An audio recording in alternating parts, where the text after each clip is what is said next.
après avoir présenté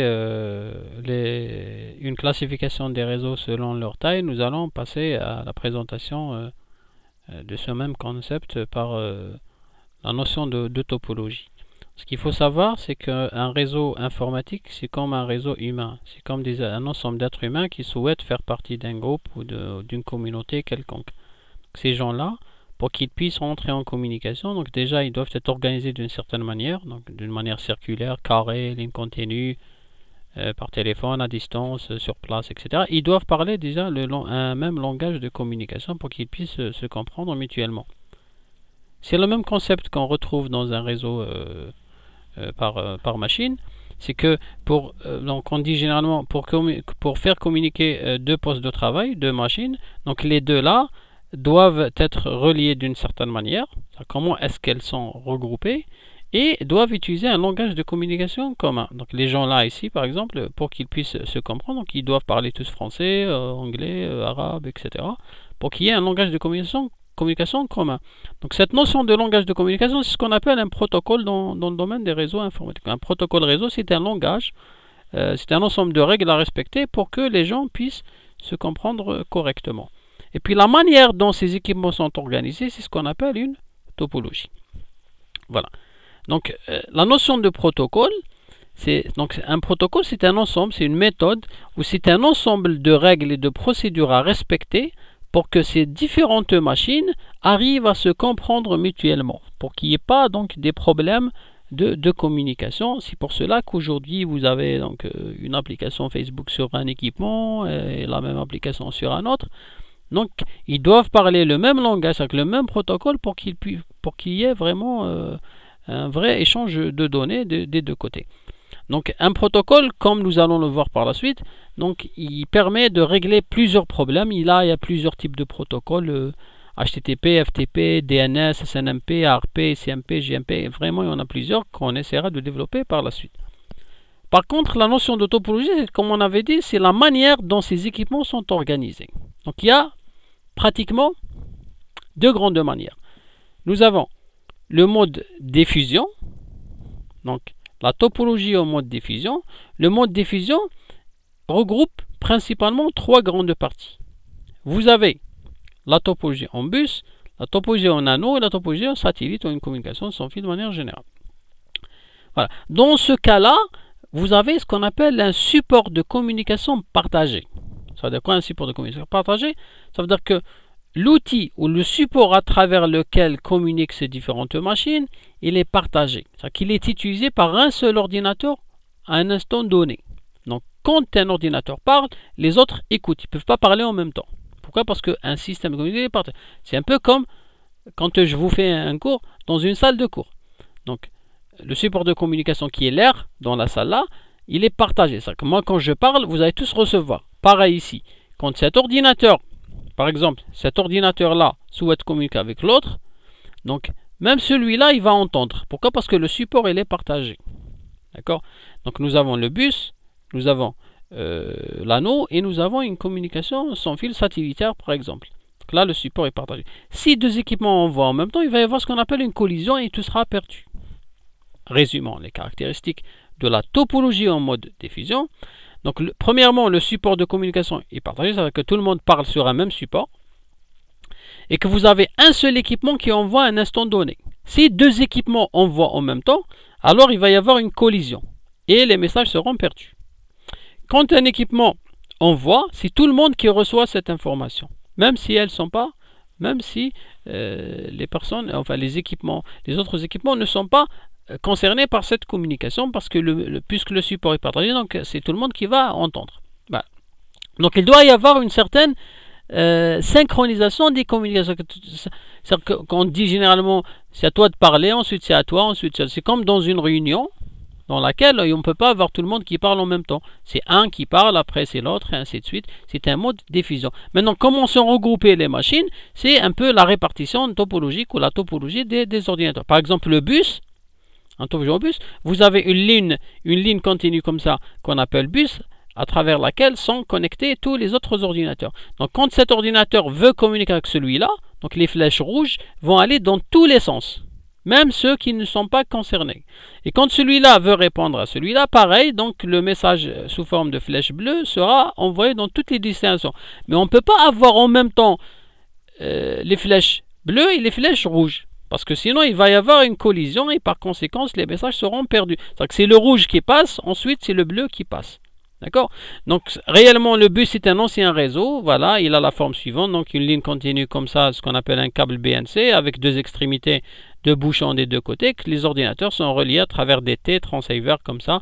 Et puis, il y a une communication. Donc, la différence entre le bus et l'anneau, c'est que, généralement, dans un réseau sous forme de bus, on peut avoir un câble qui se coupe à cet endroit, par exemple.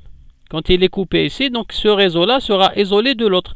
Pour régler ce problème, donc les gens ont relié cette extrémité avec l'autre extrémité pour former l'anneau. Comme ça, si le câble se découpe à cet endroit, au lieu d'envoyer de ce côté-là, la machine peut envoyer de l'autre côté et sauver un peu le réseau quand il y a coupure de câble ou de support de communication. Vous avez aussi toute communication sans fil, par exemple les réseaux Wi-Fi à la maison fonctionnent en mode de diffusion, c'est-à-dire que quand cet ordinateur parle, c'est tout le monde qui va recevoir. D'où le problème de sécurité des réseaux sans fil. C'est-à-dire que quand vous parlez avec quelqu'un par Wi-Fi, les autres vont recevoir ce message. Maintenant, donc il faut vraiment cacher ce message pour qu'il ne soit pas compréhensible par les autres équipements. Mais puisque le réseau Wi-Fi fonctionne en mode de diffusion, ça veut dire que celui-là, quand il envoie, les autres doivent recevoir. S'ils envoient en même temps, il y a collision, il y a perte de message. Voilà. La deuxième famille de topologie, c'est ce qu'on appelle la topologie en mode point à point. Ça veut dire point à point, ça veut dire équipement à équipement. Là, nous avons trois grandes familles. Nous avons des gens qui disent, voilà, pour communiquer directement sans qu'il y ait le partage de supports de communication, chaque ordinateur doit être relié à tous les autres. Là, comme ça, vous avez des lignes directes, c'est du point à point, sans que les autres ne puissent recevoir, sans qu'il y ait collision de messages. Par contre, cette topologie-là représente beaucoup d'inconvénients. Premièrement, un ordinateur ne peut pas avoir plusieurs connecteurs comme ça à l'extérieur. Imaginez si votre ordinateur est formé de 1 million de machines, donc il va falloir posséder 1 million de connecteurs avec l'extérieur. On voit 1 million moins 1. Ce qui est ce qui n'est pas pratique. On ne peut pas avoir un ordinateur qui a 1 million de connexions avec l'extérieur. Aussi, il y a un gaspillage de câblage et de support de communication. Regardez combien de câbles. Déjà, pour 5 ordinateurs, vous avez donc 1, 2, 3, 4, 5, 6, 7, 8, 9, 10 câbles comme ça. C'est du gaspillage. Bon, certains disent on va minimiser le nombre de câbles pour former le maillage irrégulier et par conséquent, quand celui-là veut parler avec celui-là, donc ça passe comme ça. Mais le problème, c'est qu'on retrouve toujours plusieurs connexions sur une même machine. Et puis aussi, il faut savoir trouver le chemin. Des fois, le chemin il est très loin, il est très difficile à trouver, etc. Donc, le maillage irrégulier aussi n'est pas vraiment une bonne solution. C'est pour cela que tout le monde aujourd'hui utilise la topologie en étoile. Étoile, ça veut dire que vous avez des équipements de communication et vous avez un équipement d'interconnexion au milieu qui permet de faire communiquer les autres. Celui-là, quand il veut parler avec celui-là, donc il envoie direct. Celui-là avec celui-là, il envoie direct, et ainsi de suite. Donc le support de communication n'est pas partagé. Chacun possède un support de communication avec les autres. D'accord? Donc l'étoile, par exemple, ici, vous pouvez avoir celui-là qui communique avec celui-là, en même temps, cette machine-là qui parle avec l'autre machine, sans qu'il y ait collision, sans qu'il y ait partage support de communication, et sans qu'il y ait gaspillage de câbles, sans qu'il y ait gaspillage de nombre de connexions sur ordinateur. Et généralement, dans tous les réseaux locaux LAN, voilà, LAN, on utilise la topologie en étoile, en interconnectant des ordinateurs par un équipement qu'on appelle switch. Là, par exemple, dans la définition initiale d'un réseau informatique, ces différents ordinateurs, c'est des équipements de communication, et l'équipement switch qui est au milieu, qui permet de faire transiter les messages entre les deux équipements, les autres machines, on appelle un équipement d'interconnexion, parce qu'il permet d'interconnecter. Donc les ordinateurs permettent de communiquer, et le switch, ou l'équipement centre de l'étoile, c'est-à-dire l'étoile, il permet d'interconnecter. Donc ça, c'est un équipement d'interconnexion, et les autres sont des équipements de communication. Voilà. Maintenant, après avoir présenté la notion de topologie, nous allons parler d'un autre concept. Donc maintenant, quelle que soit la topologie, quelle que soit la taille du réseau, dans un réseau donné, nous avons soit des communications en mode connecté, soit des communications en mode non connecté. Ça n'a rien à voir avec la taille, ça n'a rien à voir avec la topologie. Là, on passe à autre chose, ce qu'on appelle les modes de connexion. Nous avons deux modes, le mode connecté et le mode non connecté. Le mode connecté, c'est quoi? C'est que vous avez deux équipements, par exemple, qui souhaitent communiquer à distance. Le premier, quand je dis équipement, machine, terminal, smartphone, ça veut dire la même chose. Donc, quand la machine source veut communiquer avec la destination, la première chose, elle va demander l'établissement d'une connexion. Le destinataire, soit il accepte, soit il refuse. S'il refuse, il n'y aura pas de communication. S'il accepte, il va y avoir un lien de communication entre la source et la destination qui est créée. Donc les données commencent à être envoyées d'une machine à une autre avec des accusés de réception des deux côtés. Tu as reçu? Oui, j'ai reçu. Et ça, ok, ainsi de suite. À la fin de la communication, elle sera libérée. Le support de communication sera libéré. Donc ce mode de communication, c'est exactement le même qu'une communication téléphonique. Quand vous appelez quelqu'un, vous formez son numéro, vous cliquez sur appeler. Le destinataire, s'il accepte, donc il décroche, vous commencez la communication. S'il n'accepte pas, il coupe, donc la communication sera annulée. À la fin, vous vous dites au revoir, et vous avez coupé la communication. Ça, c'est le mode connexion. Les deux doivent être présents. La source et la destination doivent tous les deux être donc, connectés à un instant donné, doivent être présents réellement. Réellement, voilà, connectés directement.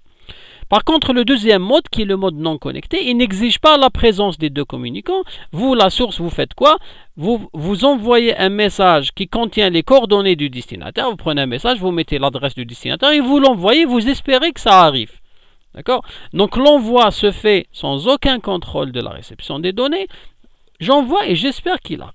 Voilà. Donc ça c'est le mode connecté, c'est le mode non connecté. Donc l'exemple type c'est le courrier postal. Vous prenez une lettre, vous mettez l'adresse du destinataire, vous la déposez à la poste et vous espérez que ça arrive. Maintenant, si on veut faire une comparaison entre le mode connecté et le mode non connecté, donc le mode connecté, supposons que vous voulez envoyer par Facebook, par Messenger ou par mail, vous voulez envoyer les cours réseau à quelqu'un qui se trouve en Australie par exemple. Par le mode connecté, vous lui dites, hey, tu m'écoutes? Il dit, oui, je t'écoute. J'ai les cours réseau, ok. Je vais te les envoyer, ok. Tu as reçu? Oui, j'ai reçu. Salut. Ça, c'est le mode connecté. Le mode non connecté, vous dites directement, je t'envoie les cours réseau et vous envoyez. Le mode non connecté, c'est vrai qu'il est moins fiable parce qu'il ne permet pas de vérifier est-ce que réellement les OK, ça on les appelle des accusés de réception. Il permet pas vraiment, le mode connecté ne permet pas vraiment de vérifier est-ce que le message n'a été envoyé, mais d'un autre côté, il est plus rapide parce qu'il ne fait pas trop de vérification, OK, d'accord, etc. Donc il est plus rapide, mais il est moins fiable. Il ne s'assure pas réellement à ce que les messages arrivent au destinataire.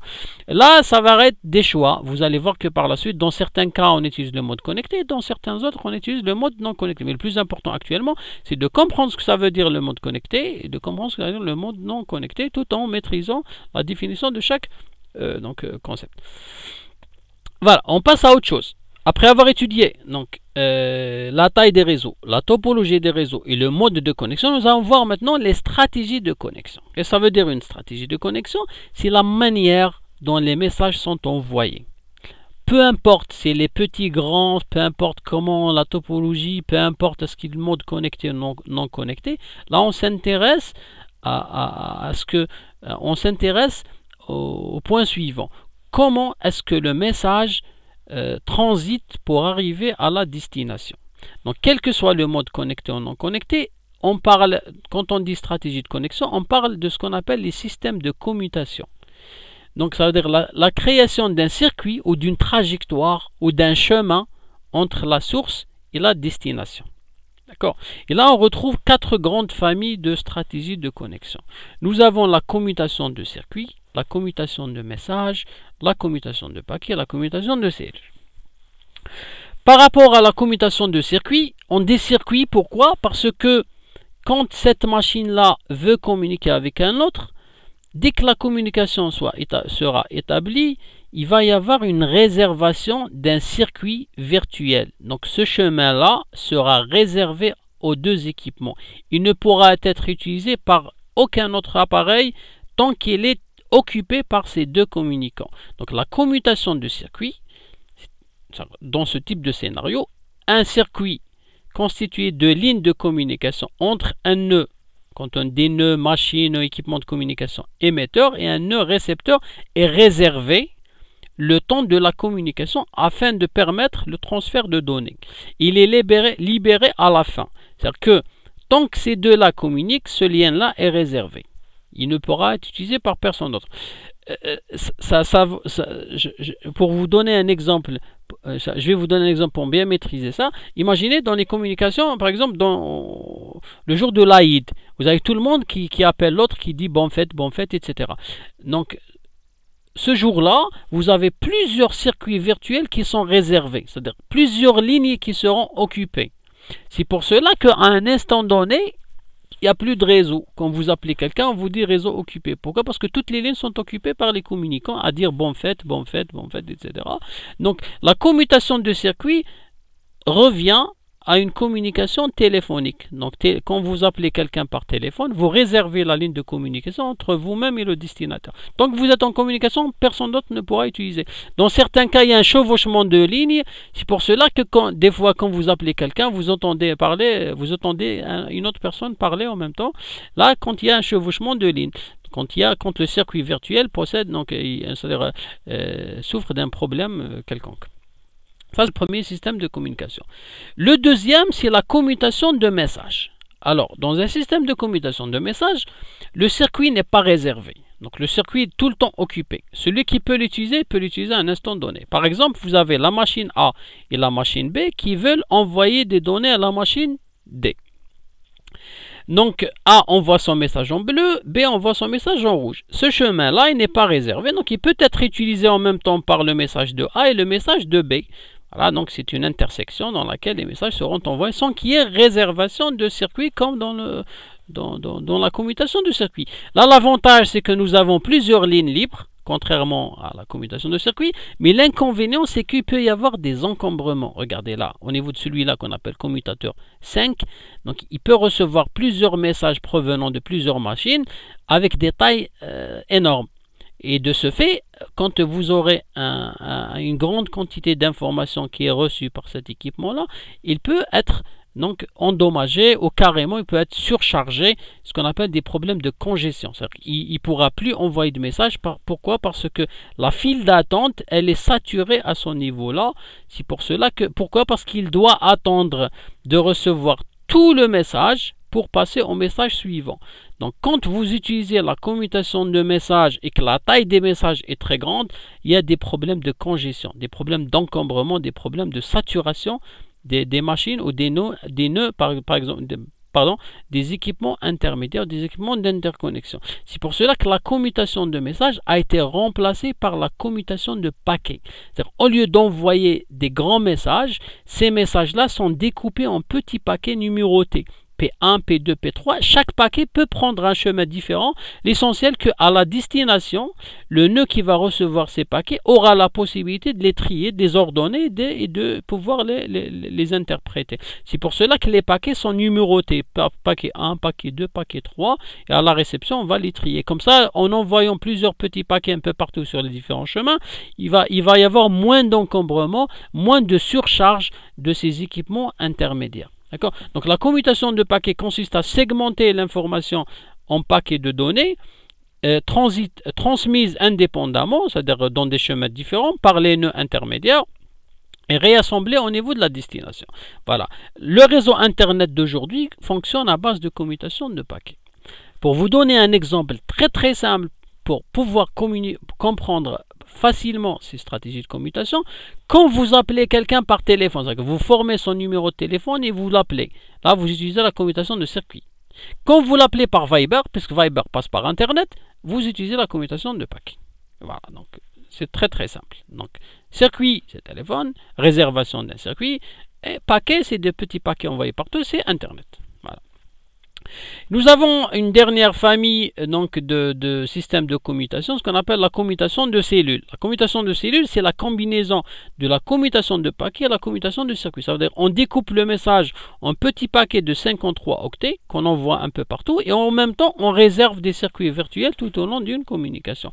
Donc ce système est utilisé généralement dans les réseaux ATM, qu'on appelle ATM, c'est dans les communications ADSL que vous avez à la maison. Donc, quand vous communiquez de la maison communication vers Internet, on utilise généralement un système de commutation de cellules, c'est-à-dire la combinaison de la commutation de paquets et la commutation de circuits.